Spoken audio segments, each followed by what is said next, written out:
Hello friends, welcome to my channel with a new vlog. আজি বতৰটো খুবেই ডাৱৰীয়া আৰু মাজে মাজে বৰষুণ দি আছে। এতিয়া প্ৰায় 8 মান বাজিছে। আমি দুপৰীয়া ভাত পানী খাই পাকঘৰৰ কাম শেষ কৰি আজৰি হৈছো। এতিয়া ব্লেংকেটখন লৈ বিছনাৰ ওপৰত উঠিব মন গৈছে। কিন্তু কি হ'ব? মোৰ বাবে ইম্পসিবল হৈ পৰিছে। এয়া চাওক। লৰা গৈছে চাদৰ ওপৰত খন্তি লৈ মাটি খান্দিবলৈ। ময়ো পিছে কোনো মতে বুজাই পৰাই আনিলো বিছনাখনলৈ। কিন্তু কি হ'ব? হোৱাৰ নাম নাই। নিজেও নুশুৱে, মোকো শুবলৈ দিয়া নাই।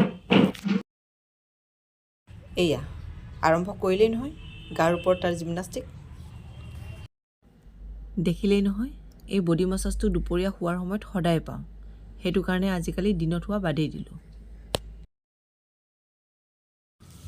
এনেদৰে আবেলি 5 বাজি গ'ল। ভাবিলোঁ হোৱা নহ'ল যেতিয়া কেইটামান পকৰি বনাই চাহ কাপকে খাওঁ।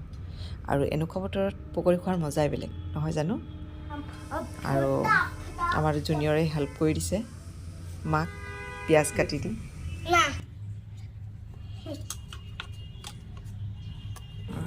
পকৰিৰ বাবে মই বস্তুখিনি প্ৰিপেয়াৰ কৰি ল'লোঁ আৰু পকৰি ভজা আৰম্ভও কৰিলোঁ।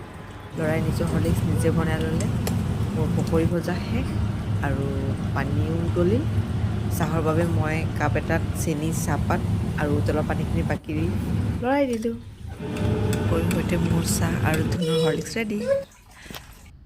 এইটো মোৰ ল'ৰাৰ সৈতে দৈনন্দিন জীৱনৰ এটা এক্টিভিটি।